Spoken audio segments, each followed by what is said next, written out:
I'm Michael Whitwer. I'm an author. I in 2015 wrote a book called Empire of Imagination, which was a biography about Gary Gygax, and I got to meet and work with all these fine people. And then most recently, I finished a book with a bunch of co-authors called Art and Arcana, which is a visual history. Thank you. Visual history of Dungeons and Dragons. Funny, I just plugged both of those books on Dragon Talk. Thank you. I'm thrilled to be here. I'm really honored to have been asked to host this panel. I've done it a couple times before, and I'm thrilled because these are my heroes, these are my friends, and so thank you to the Gygax family for having me. And then, without further ado, I'm just going to kind of ask each of you to go ahead and introduce yourself down the line and tell us where you are in the birth order and all that good stuff. Oh yeah, we should have sat in bed. We're close. All right, we're going to start here, or we're going to start? You go ahead. Okay. I'm Luke Gygax. I am the youngest child of Mary and Gary Gygax. I'm Heidi Gygax. I am the middle, the third of 5 from Gary and Mary. I am Alex Gygax, and I am the youngest overall. I am the Lord Master Prince, the oldest Ernie Gygax. The humblest Gygax of them all. Yes. He who gets all the inheritance, supposedly. Yeah. Supposedly.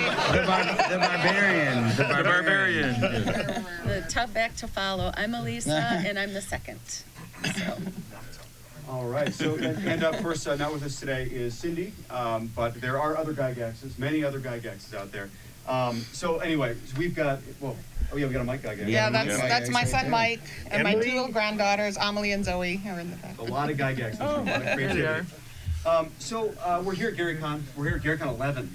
Yes, I don't know how that happened. Yeah. And this is GaryCon's a thing now. I mean, my gosh, this is a thing. It's almost on Big Bang Theory. And can one of you, and maybe Luke, this is a good question for you, can you tell us about what GaryCon's all about, how it started maybe? Might be an interesting way to start. Sure. So it came out of just a very terrible event that I think everyone who has lost a parent can understand.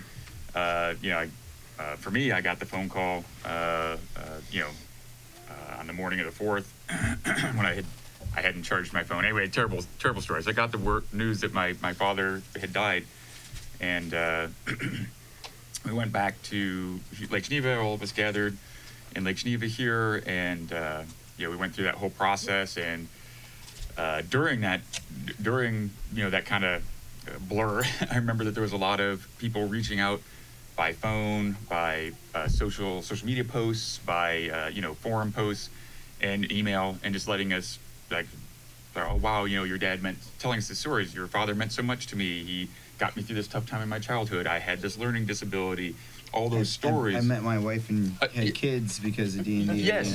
Right. Yeah, true. Exactly. Right. Things like that, and then people also started kind of showing up, and they were saying, "I'm coming to Lake Geneva," and we were like, "Oh, well," and there was only planned a small private service, and so we thought, well, let's just go ahead and we should do something. People are coming here. Let's rent the American Legion Hall, site of some of the smaller conventions that I remember, all of my brothers and sisters mostly working the concession stand. I got to run around because I was 4, 5, or whatever. I got to go and play games. It'd be cool. And they had to work. Haha. But anyway, so we rented the American Legion Hall, and we played D&D cartoons and this Futurama cartoon that was on, and we had a podium set up, and you guys, Elisa, I think, fixed some food, or we brought food and stuff. Yeah. And we had dishes to pass and that sort of thing. So we had some food and some drink, and we played games and watched. We had the D&D cartoons going, and people could stand up and share their favorite story about my dad, and it was actually really cathartic. It was pretty cool because it felt like something that we would do around Dad, and so at least that was my perspective. And I can't remember who suggested that we do it every year. There was probably Rail Baron and Circus Maximus and all kinds of games that Dad liked too. Yeah, people listened and brought things that he had played and that they, Yeah. and Yeah. shared and enjoyed playing games. Yeah, yeah. Empire Builder, we loved that one. Rail Baron, that was our Yes. family game night. Yeah. Game. Couldn't Rail beat Baron. me in Rail Baron. Yeah, I had his number on that one. Yes. but He even Just to said point out while they're himself. talking I about just this, a lot of people think, oh, Gary, all he did was play role-playing games. He invented that, right? No. Loved games. He'd play anything, right? Yeah. Chess, Yeah. board games. Board loved games. A lot of cribbage on the front porch. Yeah. He created cribbage board on the games front first. Yeah. Yeah. Alexander the Great, Yeah. Dunkirk, Yeah. and Conanomancy. Little Bighorn. Yeah, wasn't it Conanomancy? Is what it was? Yeah, a variant for Of diplomacy. diplomacy, yeah. I still wonder what happened Hyborian to. age. There was a board game that he put together and he had made. It was just a handmade board game with the handwritten cards and everything. And King of England, King of it was a France? haunted house. Oh, Haunted one. House, I remember that one. The haunted house one, and we would Yeah. play it. And I remember he said, you pick up one of the cards that said, you feel a chill draft, but he spelled it D-R-A-U-G-H-T. So every time I'd pick it up, I was like, and he was like, so he was like, But anyway, I don't know what happened with that. It was really fun. Yeah, it was like a detective one. It's kind of you play different characters. I've It's kind never of like heard of that one, Clue, but a Yeah. haunted house Try to kind of find it thing. in the Yeah, most of but it now. Yeah, then, try to find was it a down really? there. Was it going to could be really be a ghost or was it a board game. hoax? Right. And so it was kind of Scooby Doo and a mystery thing kind of mixed together. And but yes, someone suggested that. Said, hey, this is really a great way to remember your dad, Luke. You should do it every year. I think it's that so many Yeah. people had so much fun. They're like, they hadn't seen each other in years, and they said, this was really great. I'd like to see you again next year. We should do this because It's a we great had, memorial. It's Yeah. a great. I kind of thought Lisa really was pushing for number 2, and then, Yeah. but you weren't focused more on the gaming. You were just focused on the On just the the entertainment. Alyssa really Everybody gathering. organized the second and Yeah. I'm Yeah. an organizer. Yeah. Yeah, and Yeah, then she really and then put 'em Luke together. ended up. Well, this is supposed to be a gaming convention. I'll grab it all and take Yeah. charge and Well, make sure it gets done. I'm he's not a logistics gamer. officer, Yeah. you know. Yeah. You go here, we go Pull here, rank. let's do this. One thing that I think is so cool about Garrick, and I'm sure everyone in this room now knows this, if you didn't know it before, right? This really captures the spirit of those early Gen Cons, right? Yeah. But what your dad was all about when he, 1968, when he started this thing. Now, it wasn't nearly as big as this, right? 100 people, less than that. But it really captures the spirit of a gaming convention. You get to, it's kind of small. Well, not anymore, right? It's getting bigger. But of course, you can't really outgrow the space at the moment. So this is, it's really cool because I think this is a time capsule in that respect, right? If you ever really want to experience what it was like in the 70s, this feels about right. As far as I understand, I wasn't there myself. I can attest to it. Yeah. It was There you like go, David. literally at Gen Con 12 in Parkside, almost an identical number of people at it. Yeah. That's awesome. And I had commented before, you can really walk up to anybody here. You don't know who they are, but you start talking. And it doesn't really happen in these really big The conventions. sense of community is overwhelming at Yeah. Gary Con. It really is. It really is. And I love Gen Con for what it is. It's a wonderful thing. But yeah, here, I was checking in this morning. Oh, Errol Otis walks by. Oh, it's Errol Otis. His work is known by gazillions of people. He's just this unassuming guy wearing green pants. Green Errol. Now you know what to look for. What's your Lotus look like? Look for the guy in green pants. Oh, okay. Yeah. And this has been the mellowest convention I've been to, and I can't remember how long. I mean, there's just always kind of a vibe that's just like, there's a lot of forward energy and people are moving or there's stuff going on. And this just feels super relaxed. And I can't remember a time I've been at a convention this relaxed. Well, I think it all stems from my very calm demeanor. You're more calm than you used to be, though. People aren't whizzing by, whacking you with backpacks and stuff like that. And All right, well, this is for everybody. And I think I want to start with Elisa first, actually. D&D is having like an unbelievable moment right now. I mean, unbelievable. There's more players than have ever played. We're at a stronger growth level than we've ever seen, except for maybe the Satanic Panic, but we'll get back to that. So, what do you think, what do you make of it, and what do you think your dad would have made of right now in the game? Streaming, celebrities playing all over I mean, what do you think he would have made of this? Well, I think he would have been extremely happy, and I mean, because this is the only thing that really meant anything to him was playing games, and like you said, socializing. If he was saying that if somebody came up to the door and said, "Are you Gary Gygax?" You just Yeah. say, "Okay, well, I remember come on growing up in having that and happen. you know, have a cup Who's of at coffee." the door? I don't know. Some So Yeah, gamer come sit or- on the porch and. yeah. So, and on that end, that side, he would be very happy. But then the other part is like when he came back from Gen Con and he had a lot of people that were admiring and signing, he would say, "Kiss my pinky ring. I'm the king." You know, once he came home, he was joking, but just like Sort of like Ernie just did. bow down before me, you know, stuff like that. So we'd probably have to put up with a lot of that. Yeah. He'd have a T-shirt that said "the big cheese." Yeah. Well, so along those lines, We'd say, yeah, the Limburger. I want to at least open up to can one or more of you give me like a story to you anyway that really defines. You know, one of the things we're here to honor is Gary Gygax, right? This convention's about a lot of things I think these days, but certainly at its core, this was a memorial, a living memorial to Gary Gygax. So can one of you give us a story that you think really sums up what this guy was like, what he was about? He, as soon as he moved in the house over by Denison, he started running after-school gaming sessions, not D&D and stuff, but chess, board games, and whatever else for the young people. He started a club where they could come and play. And I mean, there was absolutely no money in that, whatever else. There's all these people that are now about 50 years old or whatever else that he was, you know, just having fun with, teaching new gamers. Time you have, really. New right? gamers, always spreading the faith. Amazing. Alex? He'd always told me how he likes children and kids, like the grandkids, us growing up as kids. And he always wanted, like, we wake up Saturday morning. You guys want French toast? You want a pancake? He'd make breakfast for us. And they'd be like, all right, now what are you guys gonna do? You guys gonna go on like have your own fun and do some stuff? Or are we gonna play a game together? Should I go downstairs and get a board game out? And it's just all about, enjoying and raising kids to have fun and just. I find myself doing those same things with my daughters. I'm like, I can't cook dinner to save my life, but I'll get up and make pancakes. I've Yeah, got like- the pancakes down. Like some sausage, some Yeah. bacon, Yeah. and syrup. Yeah. Stories like that. So you got the more mellow dad, you know, the older dad. Yeah.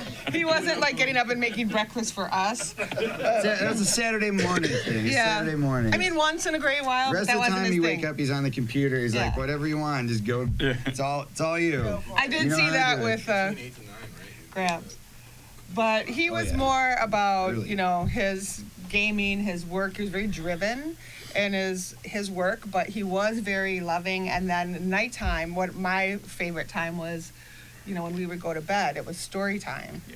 You know, and those memories are strong. He was also fun where, like, if you were playing at the park, he'd play with you and do things like that. In fact, especially when we got to the age where you're like approaching, you know, that preteen, teenage, and you'd be walking down the street with them, and you're walking with your dad, and all of a sudden he'd be like, he'd start skipping. He'd hold your hand and start skipping, like, no, Dad, stop. Yeah. Or He did that to me he'd too. put one foot in the gutter and then walk like this, and and you're like, no. I think that was at a convention in Canada. In Canada at a and, convention. and there was like a cantina or something. It was on a A college bunch campus of- or something. a and bunch of people. you were 14-ish, 15-ish. Yeah, maybe like 13 or 14. And so, you know, some of the gamers you probably, you know, were looking at Right. or whatever. And so my dad walked right behind her and was doing this with his shoulder and one foot in the gutter. And she's like, no!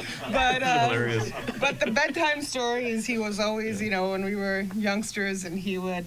It's in you that know, when my- magazine. Gygax #2 has a Gygax, the family storyteller. Yeah. It's got that article in there. And we would go to bed, and when we were lying there, he'd say, okay, what do you want to hear a story about? And so each one of us would give an element of the story, you know. So of course, as little Three kids, you know, things. yeah, three things. Give me 3 things. Yeah, and so one of us would say, well, because There's there's a lot more of multiple, so us. we'd pick one, you know. I want, you know, as a little kid, I want ruby slippers, you know. I want a secret door. I want this. And he'd work all of those elements and make this great story for us. Sometimes they got really fantastical as he would start to drift off to sleep as he was telling the story. But he usually kept going. What? Where were we again? Yeah, I did that. I totally get that you these didn't get days. to the 3rd thing yet, you know. But you know, Heidi, I stole that from him. I do that with my kids. Yeah, it's I let wonderful. them pick one thing Yeah. each, and the nice part is that it's always a unicorn and a pirate. I can pre-plan now my story. What adventure are they going to go on tonight? And he used other things as there were all these different silly things, the orm tresses and the trio bruins and other concepts to just kill time as he was still trying to think of the story. Yes. So he would just change I had a little dahlia, hung it on the wally, and that's all. that kind of thing. Night. Yeah, I'll tell you a story of Jack and his brother. Now my story's begun. I'll tell you the story of Old Mother Oh, Maury. well, there you go. And now my story's begun. I'll tell you another of Jack and his brother, and now my story There is you done. go. And of course, be like, no, Screaming and And in the bouncing. meantime, he's He like knew it was thinking of coming the too. story. As soon as he maybe. said the first word, you're like, no. We want a big story. Yeah. I do that to my daughters. It's big. They Man. want a long Oh, pic. No, I want a long story. And I'll be like, a long time ago, a long ways away from here, there was a man named John Long. He lived in a long house. And they're like, Yeah. Yep. Until we finally get all of his material. he went for a long walk by the long lake. Yeah. So, I mean, this is, Carrie, this is just, it's amazing stuff. Right? We are getting a feeling now, I think, a little bit of what this person was like, what he meant to you, and what you meant to him. So, with that in mind, and I want to assume a certain base level of knowledge on some level. I don't know how much everyone here knows about Gary or doesn't know about Gary, but if we can do a little time capsule here, and let's take us back to 1973. And Luke is just a little baby. Well, he's a toddler. You're a toddler. Toddling right? around. And your dad is spending an unbelievable amount of time in his little den at 330 Center Street, and he's working on this crazy game. Can you take us back to what a day in the life of the Gygax household looks like, circa 1973, when this thing is happening, this magical thing is happening, this conjuring is occurring in this little den here? Gary, get out of that den. Unlock this door. What are you doing? Clack, clack, clack, clack.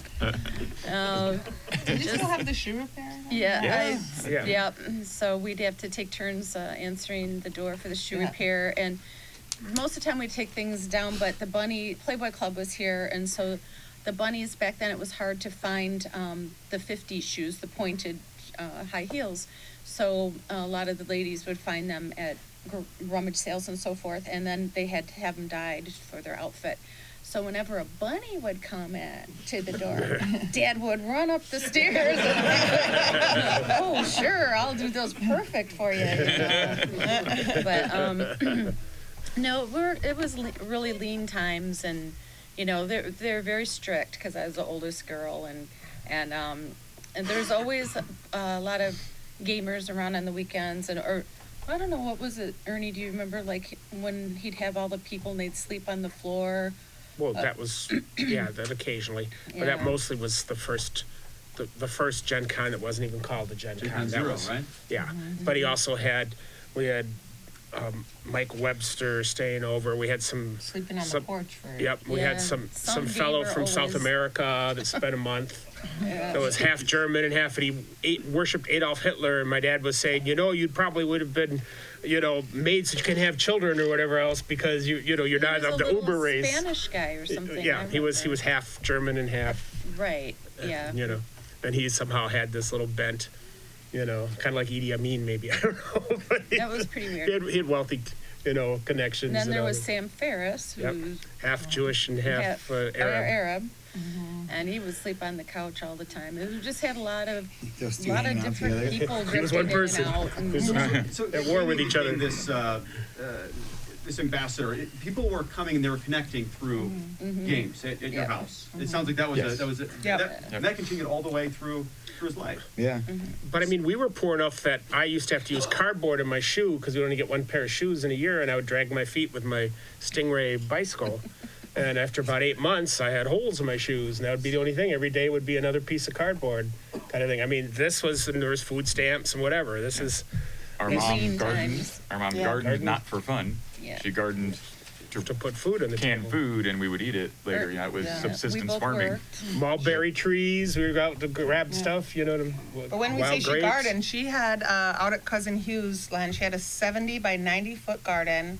It was all organic. Back then, that wasn't a thing. Yeah. It was not a thing. Yeah. And if we, called somebody a fart face or tell my caught sister skipping Cindy out that of she had school. booger green eyes, then Got we'd have skipped to out go of- out and That's it, hoe you're the punished. weeds. You're We'd gonna have to go- hoe the weeds. Yep. Yeah, Always pick- looking to, what kid can I punish so they can scrub the bathroom or, you know. I brought and, mom home a snake I once. got it a lot. In a backpack full of lettuce, and Rob Kuntz was with me because I'd skipped out of school and she caught me.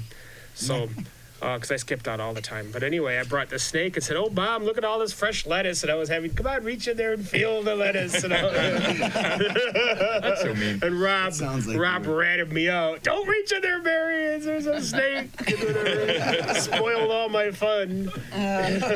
So the one thing that sounds, well, I think we can all agree on, it sounds like, is you were poor. Yes. Yeah. You were really poor. Yep. Gary was effectively unemployed. I understand he was doing some cobbler work, but Yeah. no longer had his job at the Fireman's Insurance Fund. Right. Yep. You were poor. Yes. And so he and his friend Don Kay, they put everything on the line, sounds like, to make this really weird game called Dungeons and Dragons. The brown box, 1,000 copies. I think some people at this table hand assembled some of those original 1,000 copies. Licked labels. Lick labels. Good job. You get one of those. Yeah. DNA. You get In clonery. Yeah, don't do Don't do it. that. Don't do it. I'll take your dog. So, of course, 1975, of course, Don Kay dies unexpectedly. Yeah. One of Gary's best friends here. He dies unexpectedly, his partner. And, of course, you're now selling some copies. Yeah. Those 1,000 copies have been sold by this point. Oh, yeah. So when does D&D start to feel like it's really going to be a thing? I guess that's what I'm wondering is, can you remember going back from, some of you play tested it, you were little kids, you were poor. All of a sudden, things start to change a little bit around that time maybe. What's happening? Chapin Road, right? Yeah, so probably 1977. Yeah. Yeah, Chapin Road. He buys his first house. Yep. Yeah. And we can go to the grocery store Yeah. and buy things. And we bought, like, my mom let us pick out brand name stuff, Yeah. which Yeah, is that was- weird because we used to have to eat, it was usually Great beef rice. butter donated by puffed the rice, the state. generic In a puffed bag. rice, the Cereal. generic kind. Or, well, it was usually oatmeal, which I still can't eat, or cream of wheat. I like oatmeal. Yeah, I can't. Really. It's the memories of, I can't. Oh, So- man. I remember the puffball mushroom.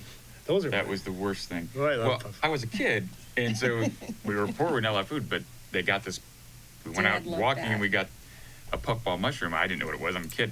So I see what I see on the plate is sliced up like, meat. well, white. It's all white, but it's fried like a pancake, right? But it's white, right?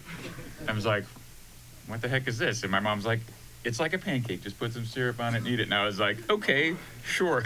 And I was like, you lied to me. I spit it out. It was like the worst thing. I was like, so, yeah. Yeah. Came up with some of my best gaming ideas. Yeah. No, but you're right. I mean, Chapin Road, and then we were like, Mom had a car. We could buy things. So She got her license when she was 40, right? 32, I think. Oh, okay. No, you're right. I was born. Yeah, I was, yeah. she was 40. She was 40. Right? Yeah. Neither one of them could drive legally at least. You're right. The green slime, Right. she called it the J Jewel. Yeah, we call was it an the A- green slime. It was an Station wagon. AMC station wagon with wood paneling. Yeah, green with wood wood paneling. paneling. Yeah. Beautiful. Yeah. Happy toaster, right? Yeah. So let me jump around a little bit here. So we're talking about this early Gary Gygax, the great American story, right?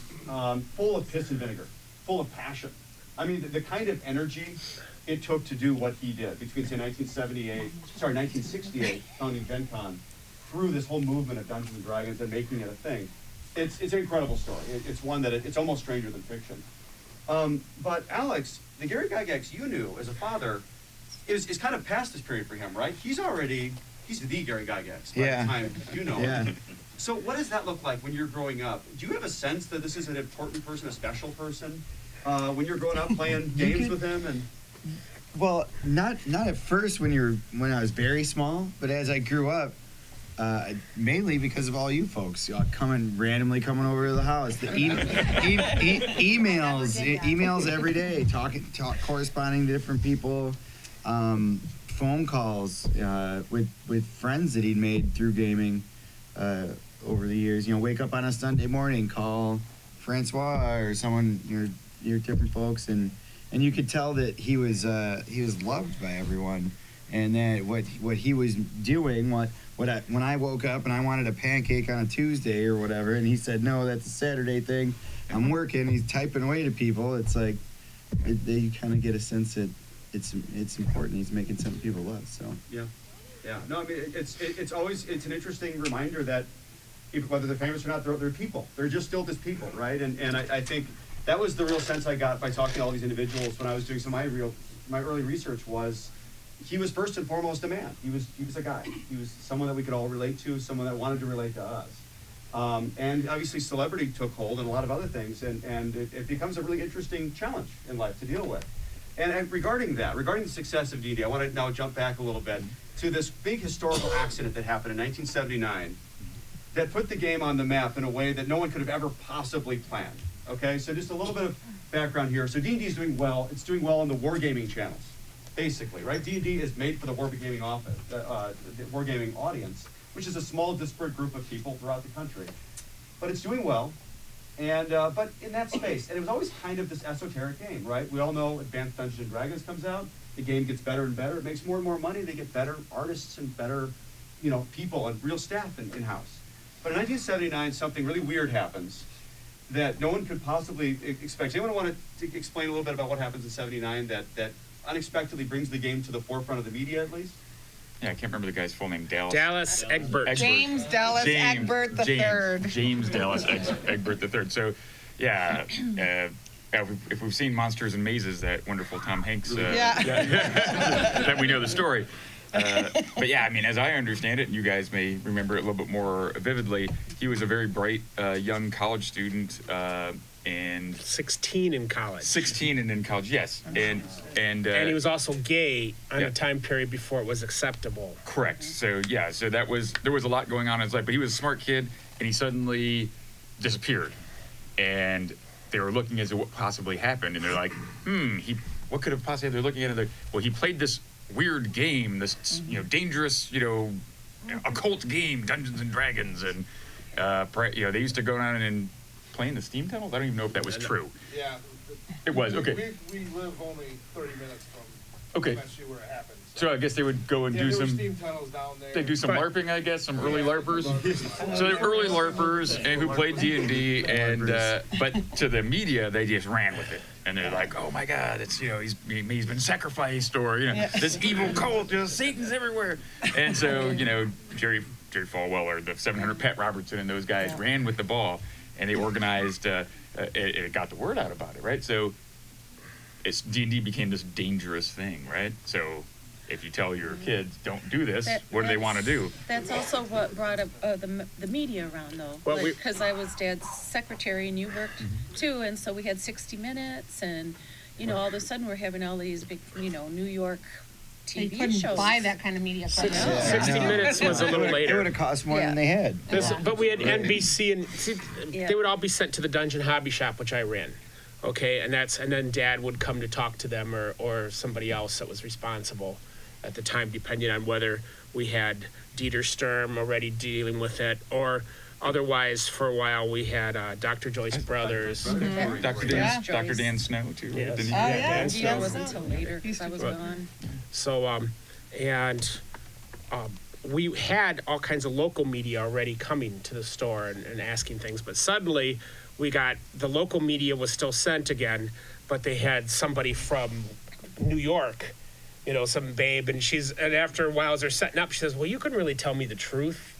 What's the real secret with all this stuff? So they're always trying to, and even yesterday, somebody from some computer reporter or whatever else is trying to dig up crap. Yeah, why waste? Why give them any? Why even talk about that? Yeah, just idiot stuff. So you have this unexpected publicity around the game, and of course it does exactly what all press did in those days. All press is good press. So revenue quadruples for a company that's already doing really well.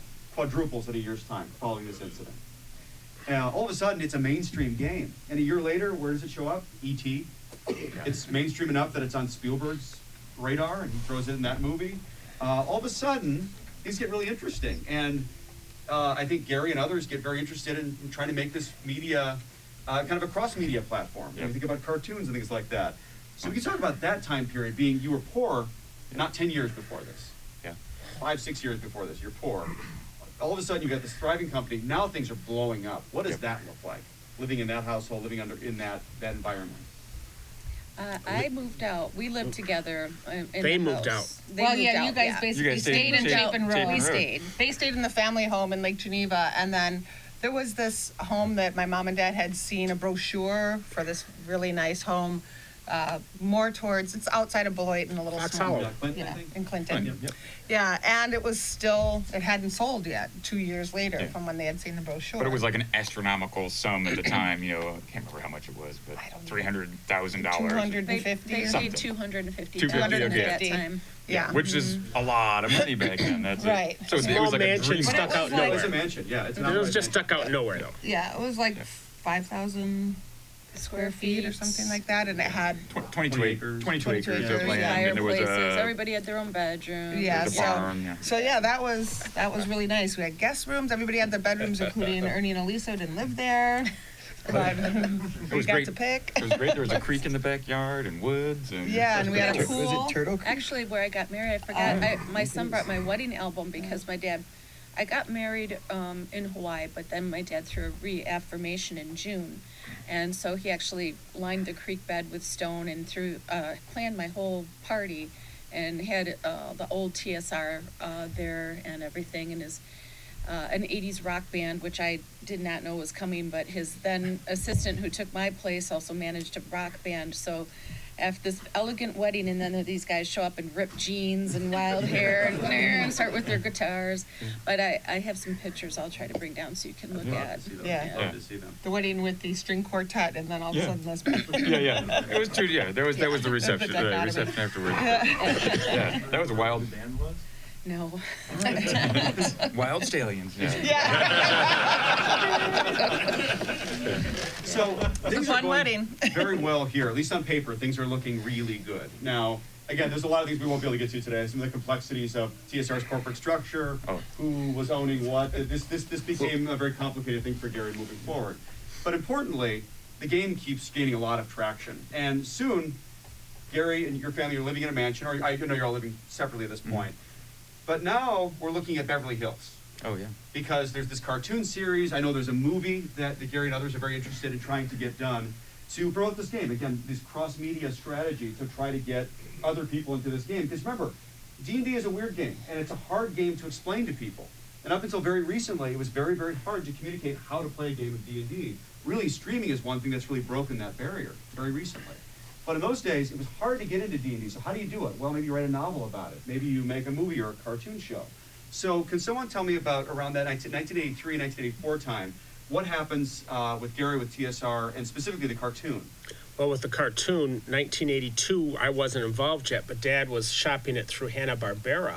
And that's what I now have some stuff to hopefully show tomorrow night. He hated their art. Hanna-Barbera. Yeah. Yeah, he didn't care. He But told me all the time.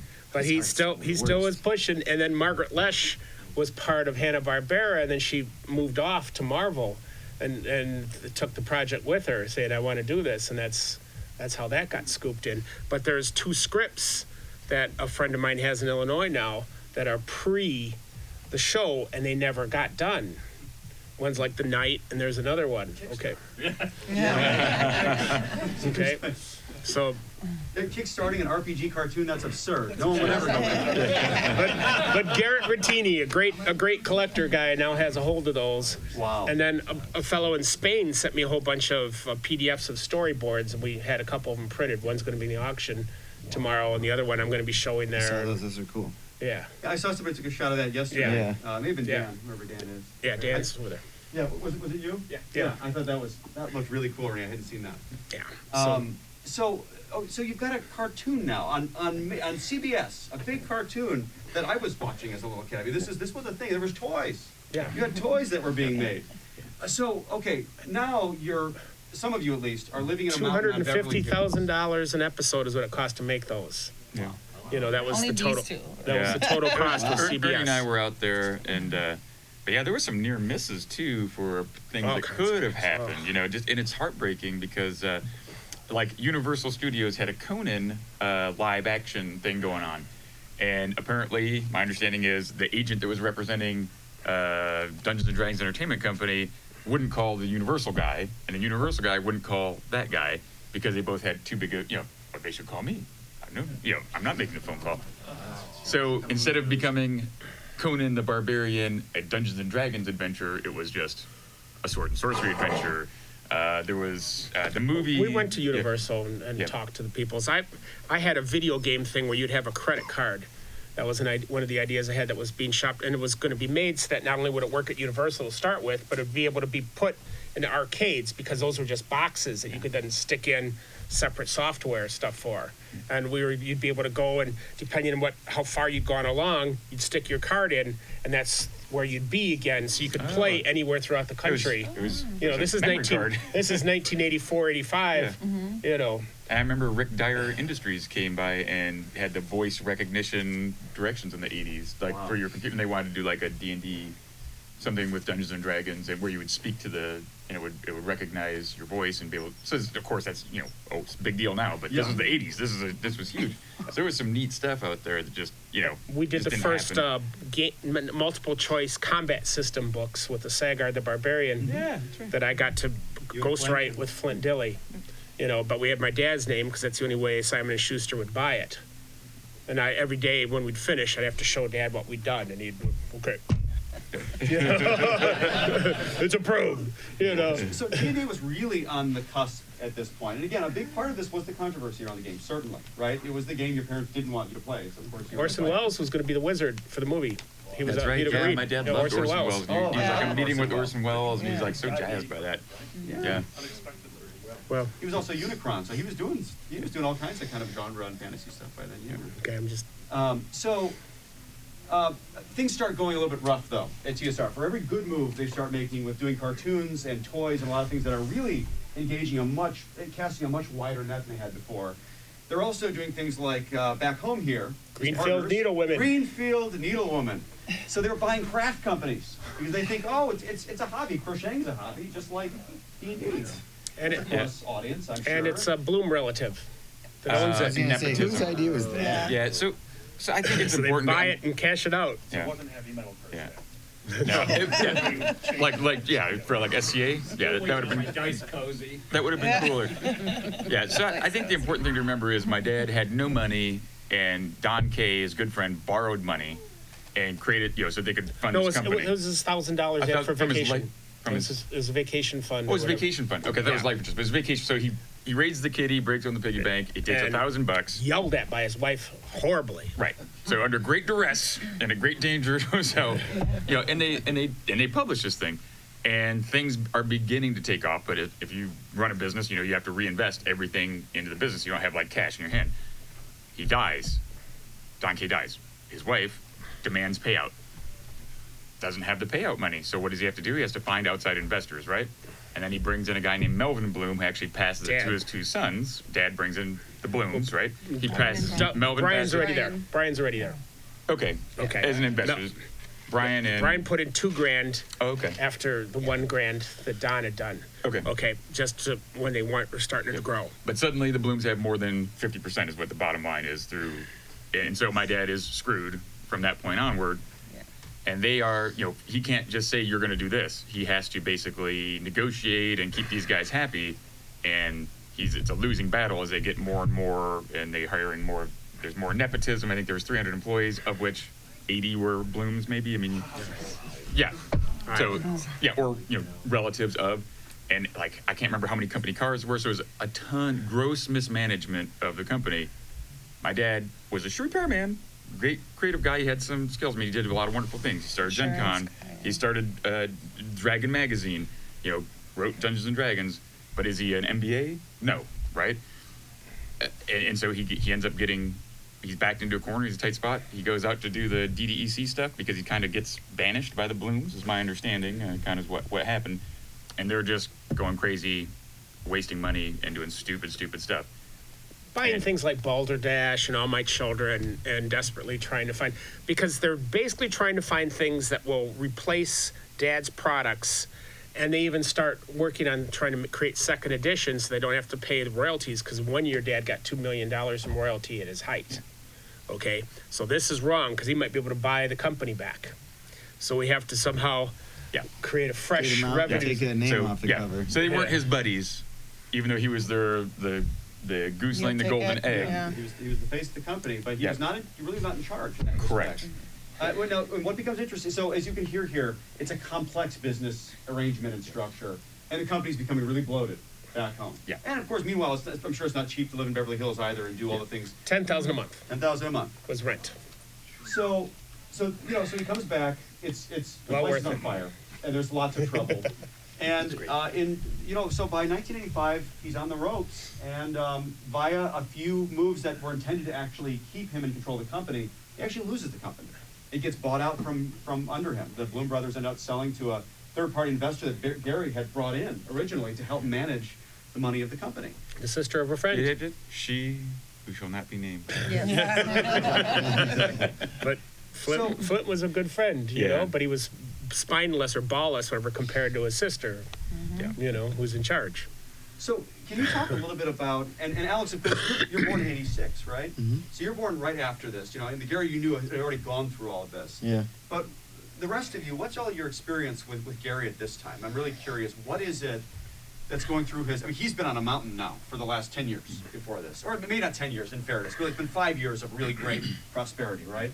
So what do you see now in your father at this point as he deals with maybe the biggest frustration and disappointment of his life? It's ongoing. Their court is still going on. The court case is going on. So they're still fighting over control, over whether they can stop the stock option that the Blooms, you know, created for themselves, whatever else, to match what Dad had already had, kind of thing.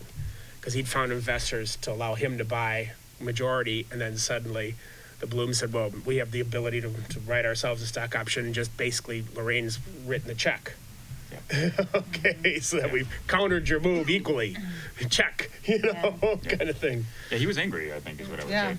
He definitely became more of a hermit, where he used to like to go out to eat, and even known to go dancing with your mom and actually I went with him. It was Popeyes had a disco called Olive Oils, and he actually danced. I remember that place. So yeah, but then I would try to get him to go out, and he just didn't want to go out. I think it was really embarrassing to him too, you know, kind of like how did I let Failure. this happen, you know? Yeah. A failure. And then the law, when it was finished in court, Judge Carlson says, my heart bleeds for you. I really think that you're in the right, but the law says that she can do this. But he said, because of my feelings for this, I leave it open to the right of appeal. And then Lorraine came up to him and said, all right, we want you to sign away your appeal rights for double your stock value, cash now. Don't think about it. It's either A or B kind of thing. Because he's already in debt fighting this whole, Yep. you know. So that's when he cashed out, but lost his baby, his child. Yeah. Well, and we know he didn't really leave this situation rich. No. You know, like he's a famous person. We all know him in this room. We all love him for what he did. This was not someone that was a rich person after this point. And this, you know, like we've seen this movie before, right? He's not the first person that's ever gone through this particular scenario. But it seems like a recurring theme. You know, the creative genius, the one that had all the energy and the drive and the piss and the vinegar, does all these things, and they're kind of left on the back end. And the only royalties are getting are the foreign editions from when people publish things that weren't second, third, you know, edition. And such like that. Those are dribbles, you know, but Turkey or whatever, you know. Very big in Turkey, you see. There is a convention group, but yeah. I think he still had drive here at this point in time, and it's when he spent 3 years working on Dangerous Journeys, or it was Dangerous Dimensions at first, but they said change it to Dangerous Journeys. And, you know, we started playtesting. It was actually the supernatural version of it first, and then it became Mythos, And, you know, he got Game Designers Workshop to publish it, and it was going to be a big thing. He was super excited about it, and they filed, after all these giant books were printed, they filed an injunction saying, oh, nope, you thought of those ideas while you were an employee of TSR, so therefore we own all those ideas. Yeah, I remember that when I was a kid. Yeah. Him And- having to go to court all the time, having to go to court. And basically, the Game Designers Workshop was the second biggest, but still, they had invested all of their money in. They were the printing these traveler books. people. Yep. Yeah, Okay. and they died. They They- couldn't defend. It cost they couldn't them like $1 defend million, and she threw $5 million in the toilet.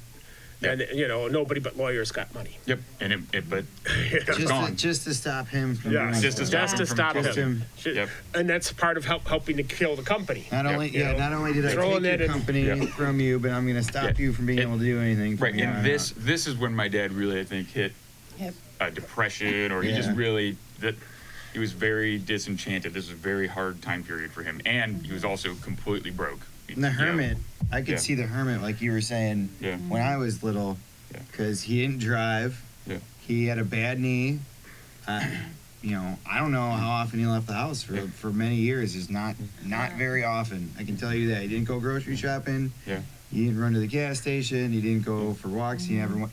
He'd take me. I think he'd take me down to get a Kona ice cream and a Ninja Turtle, and that was about his extent of leaving the house per week. I think he gave me for my birthday or one of the early mid '90s, '94 or something. He's got it written on the back. It's basically a piece of driftwood that was made into art. He took it off his wall and said "Happy Birthday" and wrote on the back. Because he just didn't have money to give me something, but he wanted to give me something for my birthday. So I don't think it was until the Game Guild came around and Ernie was at the Game Guild that he really started going out again. Yeah. So it took him a while to gear back up. Not even going out for sushi. Yeah. I'm saying just going. Yeah. But like really when I was in school and everything, he didn't really get out all too often. Joe Murray would have like a dinner party, or he'd go to the Game Guild on Saturday. Otherwise, he was at home. Yep. And I think what turned that around was when Peter bought TSR, and then came to talk to him and kind of started re-engaging him, and I think that felt really good. And then talking to people on forums and he realized, okay, people still remembered him, and he could interact, and he kind of got to be a game designer again and mentor people, because that's one thing I think. Well, they weren't trying to sue him every chance they could. Sure. But one thing I think, it's like, sweet, I can make stuff again and not like lose all my money trying to fight this. in a sense, but I think what Dad loved was collaborating on games and stuff, and designing with people and mentoring younger talent. And he did that with we worked with Jeff Perrin, who I think was a younger guy than him, and working in Chainmail, and Mike Reese on Tractics, and Mike Carr, and all these people, and James and Moore with and now he gets a chance to go back, and Frank Mentzer, I guess, to a certain extent as well, and then he gets to go back to doing that, and working with the Troll Lord guys or Chris Clark or whomever it is, and he sees some talent, and he gets to mentor him and do stuff. I mean, Jolly Blackburn said it was. It was a dad Shadis encouraging magazine. him. There's a lot of fresh Yeah. ideas for him too, because he has his own ideas, but he's working with another passionate gamer, and they kind of bring this to the table. It gets his mind going, and all of a sudden they're running off making whatever it is that came to light. So he kind of you got returned to what was fun again. Yep. And I think he found his zone, and he wasn't this big shot guy who was flying around doing Hollywood stuff. He was making games and back to his roots. I think my impression, very late in his life, shortly before his death, was that he had been humble, certainly, and he was a very humble person by then. But he also, I think, had a sense that he had actually done something pretty cool.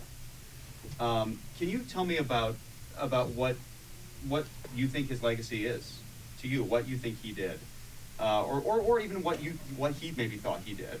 Luke, you want to start with that, and then I'll open it up to questions.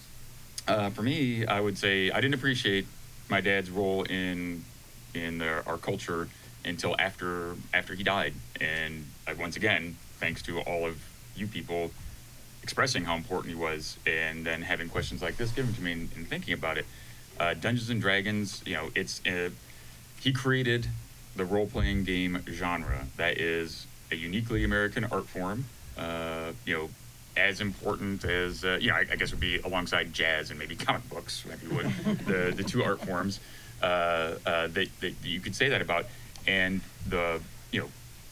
we see video games, and the architecture of all that is based on D&D. You see levels, you see experience points. The idea of the change from a competitive game to a more cooperative game, from a game with a beginning and an end to an open-ended game that doesn't have a beginning and an end. Those are all really a totally new way of looking at gaming, and it has influenced so many people And instead of seeing westerns and stuff like that on TV, we see adventures with elves and, you know, dwarves and dragons and all sorts of cool stuff. And you get Harry Potter and you get, you know, all these movies and you get Game of Thrones. And so I would say the cultural impact is huge and it's vast and it's completely underappreciated in my opinion. And sure, I'm his son, so I'm gonna, I may be biased in my opinion, but I think there's evidence if you look at that these are major accomplishments that should be recognized. So You know, I agree completely. I mean, it's Spawned creativity. yes, amazing creativity. So absolutely right. And Heidi? it's, yeah, I was gonna say it's become more mainstream, you know, when, I think before Dad passed, we looked at it more as, you know, like you know, just a small group, you know, the wargaming group, the gamers, you know, so to speak, and now it's just pop culture, you know, a lot of these things have become more familiar, and yes, there's many other influencers, but I think D&D really brought it to the forefront, and, you know, all the things that Luke said, so I think a new appreciation when people come up to you one-on-one and say, wow, your dad had such a huge impact on my life, you know, what his work did for me, it's really, that's what really makes a big difference. Makes you feel like, wow, he really did something very special, you know, and that made me appreciate that a lot more than just people getting together and having fun, which we saw before, is that this was something that was really meaningful and impactful. And then I can see that with the lifelong friends, because even when we come back here, we see a lot of the same people, and it's like, wow, it's great. It's a family feel, you know. It empowered quiet people that didn't fit into the common niches and blocks. And it just happens that some of those people have been more talented with gifts and intelligence and creativity, possibly even partially driven by the idea of creating their own dungeons and all Was things. your dad aware of that? I mean, that's my memory was like back when you played D&D, when I was, you didn't tell people you played D&D, right? But Oh, I had a circle of like 5 or 6 guys that were real and we faithful. still see that. Was he aware of that? That like this was sort of giving everybody a tent to gather under? Do you think that was like That was Making it the acceptable. kind of socially religious person in acceptable. him. You know, Well, even Gen Con he'd started that way, but it was wargaming, and then suddenly it just expanded the horizons. But yeah, this allowed a lot of the people that were just by themselves to suddenly be able to go with other people that had been by themselves and share something, you know, and open up. And so he was conscious. He Yeah. you know, because that to me is what brings back the memory. I mean, that's what. well, he was appreciate. writing letters constantly back and forth when that was the only way of communication, and he couldn't afford long distance phone calls, so basically other people would be calling him with a letter, I'll be home at this time and call me, kind of thing. You know? Well, I think I'm sorry. Alex, Yeah, I think, Alex did talk. the question was, when did I feel like it was important, or when that it was a big thing? I kind of felt like that my whole life growing up, because by the time I was like in school, you know, just grade school even, like I was the kid whose dad made D&D, and like everyone thought it was cool, and my friends' dads played, and Ernie was at the Game Guild, and I'd go down there, and there'd all be all these people, and older guys, younger kids, and everyone's, you know, we got this group of 20 kids playing it sometimes, and it's all ages, and so it was I always kind of knew it was like a big deal, and it was kind of cool, but I don't think until recently it became like, I mean, it's like the internet age, social media age, all the information's instant, you know, something happens, you know, tag it, everybody knows about it right away. But wait a So second. What about Futurama? What about your dad being an animated character? that was I know. Everyone in the United States. I had a kid in high school. Your reaction. Anthology of Yeah. interest. I love I've had that people Bender's messaging game. me. A kid in high school used to, he was a friend of ours, but he'd always kind of give me shit. And he's like, I will never give you shit ever again. Your dad was in high school, or your dad was in Futurama, and it was the coolest thing ever. So he's like, and from that point on, Jake never ripped on me again. Yeah. So I agree with you, David. I think that was a major tipping point, because it was one of the first times that anything in real pop culture, and it was above and beyond it wasn't ridicule, right? It was actually honor. He was next to like Stephen Hawking Right. and Al Gore, and it was actually this kind of this Michelle way of David Nichols. X. Cohen And Michelle saying, Nichols. he thought it was cool Yeah. too. He thought it was superhero. cool. Yeah. Elisa, I wanted to give you back to that original question, though, just let you finish Oh, there. okay. kind of lost my train of thought. But as far as the social awkwardness, my dad was kind of picked on as a kid. He was a heavyset kid, and I think that he was alone a lot, and he liked to read. And then he kind of took that and turned it around because he wasn't going to let people, keep him down. So he would purposefully be odd. Like he liked to, wear hats and different things and dress up. And that's how he prided himself on being the odd one out. But then he also recognized that he wanted to, I think, embrace other people that maybe felt that way. And it's like, now it's made it so that, the people that are the more, gifted, I would say, that are more, that's what's cool, so. And Ernie, you want to wrap this thought, whether it be on the overall influence of D&D or how it maybe connected people in a unique way? Now, instead of just having your own kitchen table or in the basements, whatever else, now it's able to be shared from one continent to another, whatever, live streaming and all this, and it's just a fantastic thing. But even I still believe that the best is still just getting together at a table, face to face with people, and then seeing the die fall off the table potentially. Yeah, There's nothing agreed. quite like it. I Yeah. agree. Yeah, that's the best. Before I open up to questions, we got a good amount of time for questions, so I hope you've got some good ones for us. One thing I wanted to say to you all is that, nobody does it alone. We all know that expression. Behind every great person, there's a great support network or family or spouse or whatever. You're his family. You were behind him. You were with him. You were game testers. You were supporters. Game So assemblers. you're part Game of his assemblers. legacy. You're part of his legacy creatively as Child well. So labor. I wanted to thank you all for being Gary Gygax's family. So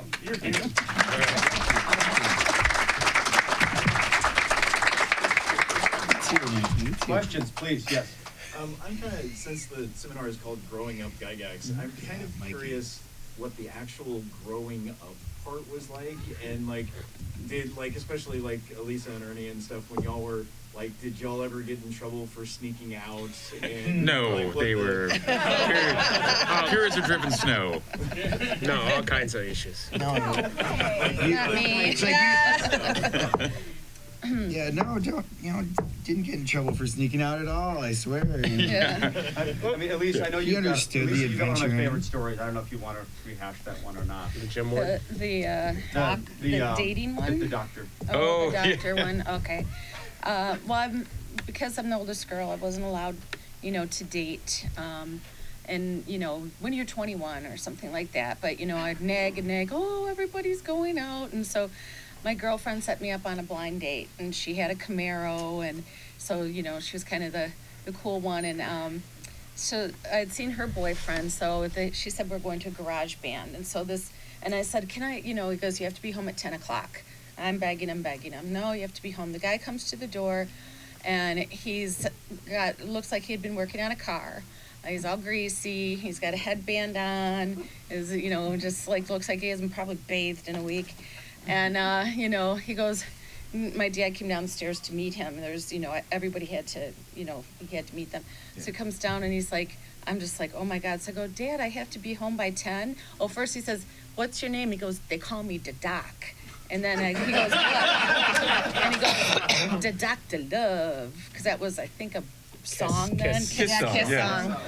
And I'm like, oh God, so, and then I said, Dad, I have to be home at 10. Oh, stay out as long as you want. Yeah. He seemed to take great pleasure in ridiculing and teasing you all. Yeah, he did. Is that an accurate thing to say? Yeah. Yes. Well, Yeah. yeah, that reminded me, I had a date coming in. This guy was the guy that was in the same school as I was, Bob. He'd asked me out. He'd been bothering me, and he was on the football team and all this popular stuff, and I was fairly shy. And so anyway, they said he has to come in and meet the family, and everybody was sitting at the table in the kitchen at the time, and my dad was wearing a floral shirt, and like a Western style, with the snap-down shirt, a floral, and I was like, no, Dad, come on, really, and no, bring him in, make him come in and say hi to everybody. The mother of pearl buttons. Yeah, the mother of pearl, like a floral shirt, and I'm like, snaps on the. I'm like, Dad, I must have said something about his shirt. And so he makes this guy, Bob, come in. And he's introducing himself, and my dad gets up and goes, "Well, howdy there, young feller," and reaches out his hand, and Luke's sitting at the table with a mouthful of milk and spits it across the table. I was like, oh my God. So he loved embarrassing us. Heidi was a great source of. There you go. Like 3.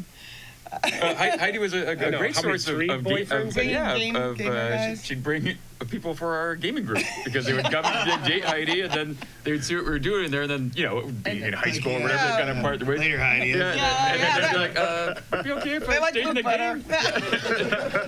better. and so we gained Sonny Savage or Yeah. Jerry Savage, who's here now doing Yeah, Savage Creation. Creations. He was. There was Kuntz. Yeah, Yeah. Dave Kuntz.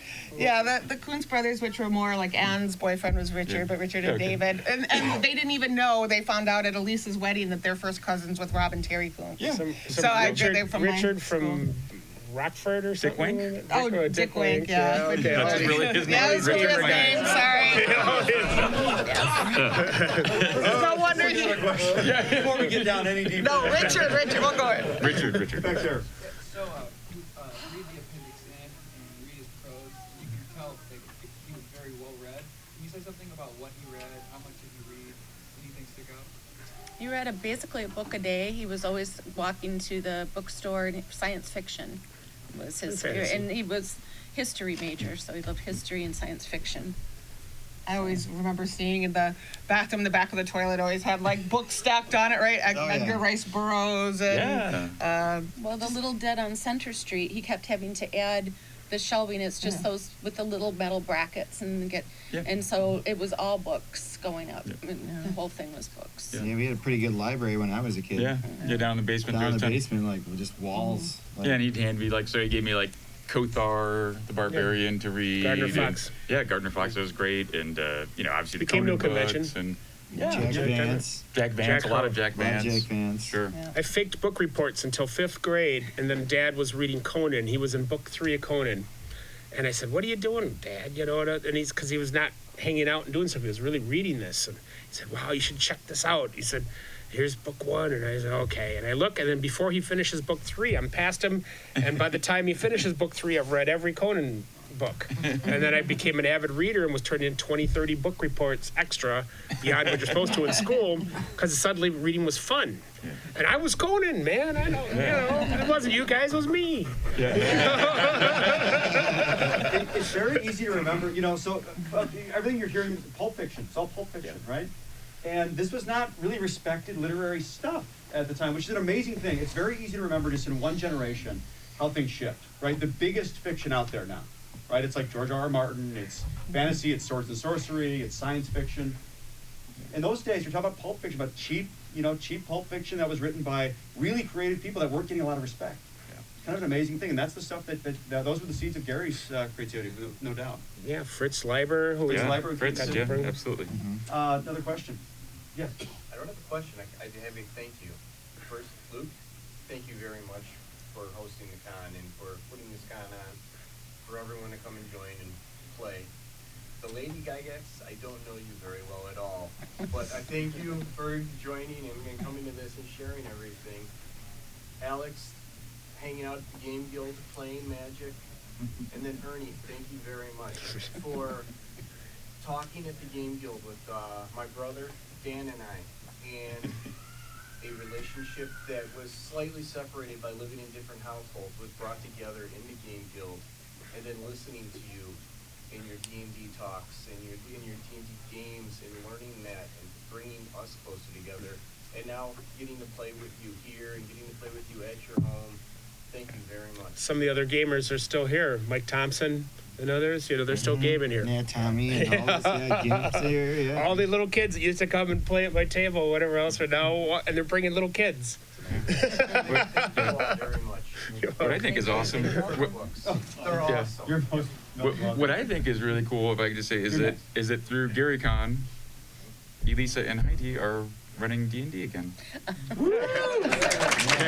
think that's really neat.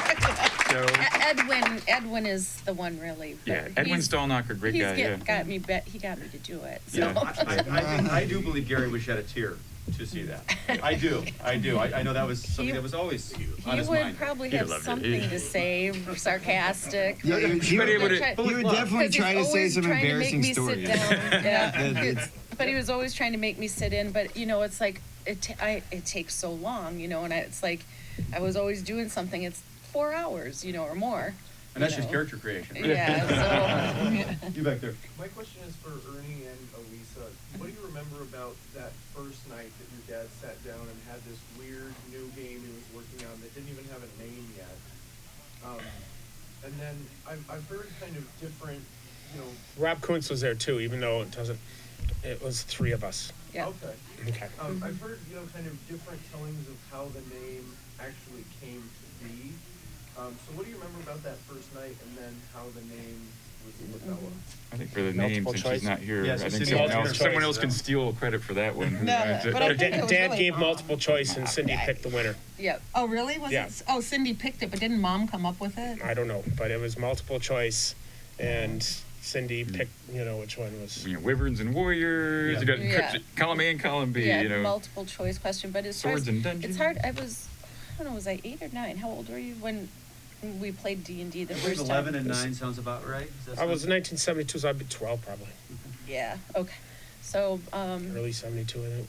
yeah, it was just nice because he included me in it, so I was like really thrilled, you know, just to be like, doing something, because Dad didn't do a lot, you know, except games. Yeah. Or he did a lot of reading. He was, you know, always in his den, you know, working on stuff.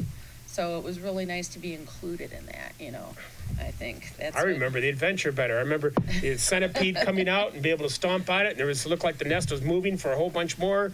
So I was able to take the torch, whatever, and set the nest on fire. And then he came up with the idea, now we're going to be able to, you see that looks like there's some sort of magical paper in there, mixed in there, and you see it burning and all these colors coming off. God, it's a shame you burned up that magical scroll. You know, already the first taste of the idea of, like, you know, this, Well, this the great treasure was a chest of copper coins, right? Yeah. You couldn't even. and there was rats and, you know. What a fun place to adventure. That was the first one. No, it's an amazing thing. I mean, you should And really proud my of that. first spell was a read magic, and as we went along, we found some steps going down with this magical writing. It would have worked, I guess, read languages also, and it basically, he gave a little clue that as you proceed down, the dangers increase, and so do the rewards. So it's just the idea that, you know, it's easy and it gets harder and harder and harder. Love it. You know, that we had no idea about anything like this. Yeah. It was all It's raw funny to data. think about that. Yeah. Yeah. Like everybody knows that. If you No. go deeper the dungeon, it's harder, right? Come on, it's No. common knowledge. You right there in the middle. Yeah. So I had a question, since you talked about how TSR kind of tried to change with second edition to kind of remove Gary from it, and how do you feel about like Dungeons and Dragons moving forward today, like 5th edition and beyond? Like, do you still consider it something dear that Gary created and now it's like evolved past him, or do you kind of hold some sort of like this is not really what Gary is doing anymore, I guess, or it's not related to him? I kind of think of it as Dad created a classic car. And now we've got the little Ford Fiestas or whatever coming out there. Mass market.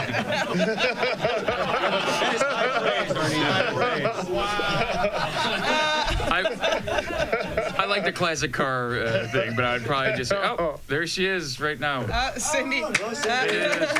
She's making an entrance. Yeah. All right, yeah.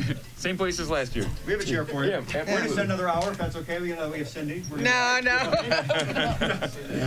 No. So Cindy Gygax there, who is the youngest daughter of Gary Gygax, so she'll be joining us in here a second. And let's take another question as Cindy's getting settled in. Yes. Growing up, what was all of your favorite character that Gary created, like NPC or PC otherwise? Gary created. That my dad created? Probably Morden Kanan is the coolest, I would say. Hard to beat Morton. Yeah, I was gonna ask. You know, you have. But Felnerith and Urag were his real primary characters. The magic users were I secondary. like the He was name a fighter. Sigby Grigbyson. That was, Sigby Grigbyson is my favorite name. What was the? Yeah, that was a good one. Mordenkainen was the most badass. Though. Yeah, Mordenkainen was like the badass Yeah. of the group. How about from you guys? We all know Ernie is Tensor, Luke is Melf. Oh, Zagnar. Zagnar was Were my there any guy. others that made it into published works that you guys played? Erak's cousin. Yeah. Otis. Yeah. Yeah, Merfol's never made it into anything. Merfol's is a great name. Yeah. From the book Pop Lollies and Belly Bones, which was one of his books that I love it, and it was Merfol's, and it meant like freckles, or it was a half elf fighter thief, and so Merfol's. But he would always tease, and he would say, because Merfol's could also mean like spots, like other than freckles. So he would say, "You see this little little thing, and she's got like pimples all over, like blemishes. like blemishes." I'm like, no, freckles. Well, when we found Otis Bernay, because I was Bernay and there was Rufus, and we ended up creating a tower. That's right. That was the village of Hamlet, and then went on to the Temple of Elemental Evil. That was Skip, right? Yeah, Skip was Rufus. Skip Williams was Rufus. And then somebody put in that it was the first gay couple or whatever. There was some sort of early on. Me and Skip. So Cindy, you just missed a question about the naming. Okay. By 5 minutes, you missed the question about the naming. So we've been told that it is kind of this multiple choice thing. Do you remember anything specifically about it? You are, of course, credited with having finalized, made the right choices. Yeah. What I remember is that my dad gave a list. He had a column of two names, and we were to choose what we liked the best. And I just remembered choosing that name because it was sort of interesting, and my dad he used to tell us a lot of stories about dragons and things. So I don't remember a lot of it. I was really little. So, yeah. Guga. Along the same lines of names and things, Gary named a lot of things after you guys. Erelhe Sinlu, the city of the Drow, is one of the most famous because it included most all of your names and stuff. And I think Alyssa is a nation, and there was a marvelous nightingale. Also your first character, right? Yeah, but I haven't. Honestly, I don't remember that. So I know. So the question, Heward's Mystical Oregon, from Cousin Hugh. Named after you. Oh, I think the most interesting one that's probably least obvious is the Pomarge, which is Mary Jo Powell, which is my mom. Oh. So yeah, so the Pomarge, and it was overrun by like humanoids and stuff like. Right? So she must have been grousing at him at some point. Like, all right, got it. So it's an anagram of Mary Jo Powell. Yeah, it's her maiden name, Mary Jo Powell. He has those for all of us. All over the place. I don't even know where how many. County of Ernst, Sundi, Heidi, Ulick. Heidi. Yeah. Heidi. That didn't even. Yeah. Yeah. If you just. Yeah. I have a few. They're in some different things. Yeah, they're in the. Oh, come on, you're the best little Gygax in the lab. That is a fact. But yeah, I can't recall exactly what they're in, but I know I have got a few in there. A few things in Legendary Adventure and stuff. Well, Perrin too, Land, so. Jeff Perrin. Yep. Tom Keogh is Keogh Land. What else is there? There's a bunch. If I was looking at the map of Greyhawk, you can pick them out. Yeah, I was just reading. Dromage? That's James Ward. Yeah. And Keotum's ointment, I never got it that it was Tom Keogh. It took me, I was like, oh my God, it's been years I've been saying Keotum's ointment, and it's Tom Keogh. That's his buddy, Yeah. So yeah, funny. Another question. Dan. You guys were coming up with a lot of creatures and stuff, and of course you have the Tyrannosaurs that spawn some of them, but and then stuff that came from mythology. But did any of you come up with any actual monsters that showed up in the monster manual and whatnot? You did. Water Weird. The Water Weird, yeah. Because I had to do that for the monster and treasure list, I think. I did those, and I did the geomorphs, and then Dave Sedlin would make them pretty. Yeah. Geomorphs. Let's see. I made up the Bullywugs. Yep. The Bullywug is. Was that for animated series, or is that? That was from the. No, it predates. Fiend Folio? Yeah. Fiend Folio. And I think I was just playing in the creek, and I saw frogs, and I was thinking, oh, that'd be pretty cool to have like Frogman and that sort of stuff. So yeah. She can come here. Yeah, of course. Good question. We have about 7 more minutes, folks, so get them in while you still have them. Oh, you want to put it down? Okay. Okay. Yes. Come on. Just got a question. I've read in your novel how Gary was a spiritually conscious individual all his life. I was wondering how he felt when the satanic panic started and how that affected him. And, you know, how did he deal with that? Because I mean, just from what I understand of your father, the fact that he wanted to create something that everybody would enjoy, would bring people together. I mean, that was such a divisive thing. Could you tell me a little bit about how he? I don't think he believed too much in organized religion. I believed, he believed more in the good book, and living a lifestyle rather than putting on a mantle. Yeah, I think he became disenchanted, and correct me if I'm wrong, but I think he became disenchanted because he was kind of booted from the Jehovah's Witnesses for smoking cigarettes. For smoking cigarettes and having his hair too long. Yeah. And that was when it was because it touched his collar. Yeah. Yeah. Yeah, he was thought it was absurd, actually. And I just remember he's the whole satanic panic. Yeah, he's like, what? Are people? It was hard for him to believe. He was surprised at the ignorance that was perpetuated by the press, and that people would actually go for it. He's like, if I could really throw spells, do you think I'd be writing games? Right. We had to be extra careful after all of that. We went out in the country. We had a big house in the country. We put up fences all around the yard. We had dogs that we let out at night because there were people going past our house and stopping, and we would go out and play and stuff, and people were trying to sort of harass us and scare us. My mom was really scared that somebody was going to kidnap us. It was a van that said Jesus saves, and so you get your people that are fanatical, and so it was some kind of Christian would go after children, So my dad had a driver, and he carried a 38 with him, and my dad carried I think he was carrying a 45 with him when he'd travel. And so that led to a great gaming moment at a Parkside Gen Con. I was playing Top Secret, and we were and it was there at the convention, is where the scenario is taking place. And we're shooting this guy, and they were getting away, and he's like, he's about to jump in a car and get out. I was like, is there a chance that my dad's pulling up in the front or whatever? He's like, I'll give it like a 10% chance. And he's like, yep, he's there. I was like, great. This guy has a 38 and he has whatever. And so my dad shot the guy and wounded him, and we got the bad guy like, yes. So, 5 more minutes. Yes. Just wanted to say really quick, during the satanic panic, I was like 9. That's when me and my rebel friends decided to go out and find this game. That's right. And made everybody mad. Yeah. That's when I started playing D&D. Right. You're sticking it to the man by playing some D&D. That's right. Anybody who stopped playing D&D because of the satanic panic, right? Never once. I've heard of people whose mothers, burned their stuff.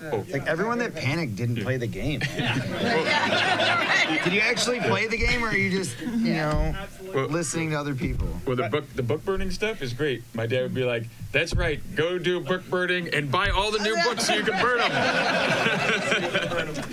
We actually did like an overnight shipping to some place in like Kentucky, so they could burn where them?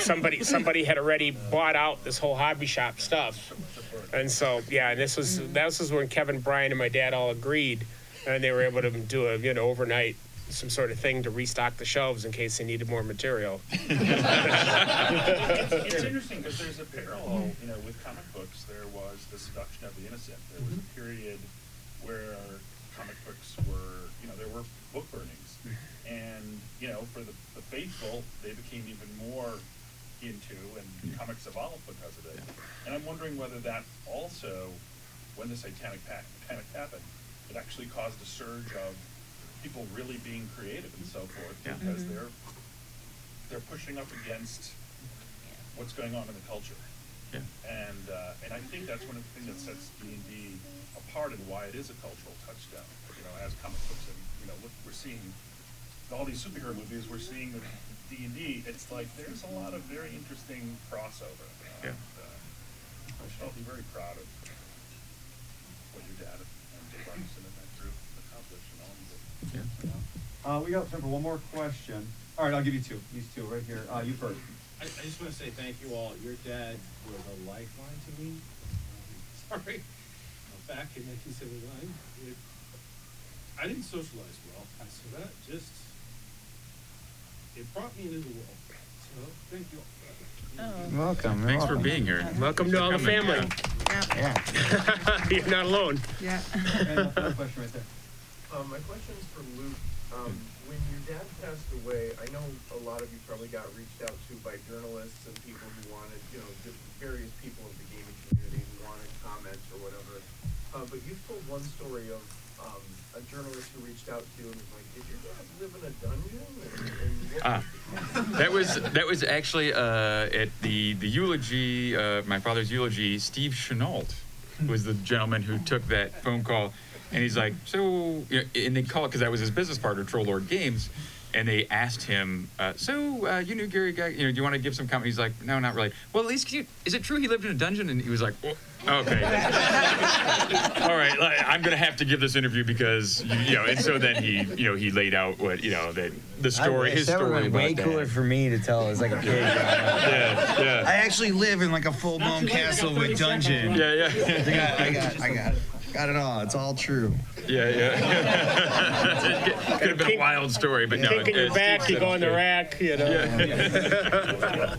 Well, and You don't want to get grounded in my house. It's horrible. You go straight to the dungeon and throws you on the rack. Iron Maiden. well, when people would ask, is that true what they say, about Dungeons and Dragons? Is that? Oh no, it's all false. You want to come over? We're having a little ritual this weekend. You want to come over? You can be the guest of honor. Right. That's like the kind of stuff he would do too. Is like lead them on, or like let them think what they want Well, to. that's Or totally embarrass Dad's someone sense of else. humor Yeah. to do something like that. Yes. It is. That is the end of our time. Thank you all for coming, and a huge thank you to the Gygaxers. Thank you guys.